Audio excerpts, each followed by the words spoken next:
Guys, അപ്പോൾ ഇന്ന് നമ്മൾ കാണാൻ പോകുന്നത് പാർട്ട് 4ൻ്റെ ഭാഗമാണ്. ഇത് കുറച്ച് കച്ചിയാണ്. അമ്മ എനിക്ക് അപ്പുറത്തെ വീട്ടിൽ നിന്ന് പുൽക്കുട്ടി വെക്കാൻ വേണ്ടി എടുത്തോണ്ട് തന്നാണ്. ഉണ്ണിയേശന് വെക്കാൻ പോകുന്നിടത്തോട്ട് ഇച്ചിരി കച്ചി വെക്കാം.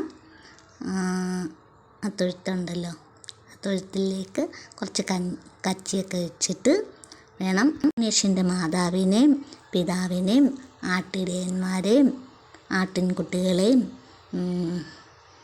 പിന്നെ പശുക്കളെയും ഭടന്മാരെയൊക്കെ വെക്കേണ്ടത്.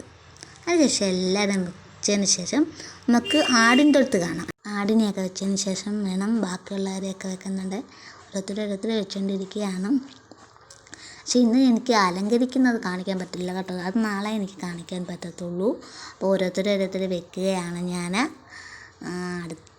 ഇനിയും ഉണ്ട്, എല്ലാവരും വെച്ചുകൊണ്ടിരിക്കുകയാണ്. അടുത്ത ദിവസം എനിക്ക് അലങ്കരിച്ചതിന് ശേഷം കാണിക്കാൻ പറ്റത്തുള്ളൂ.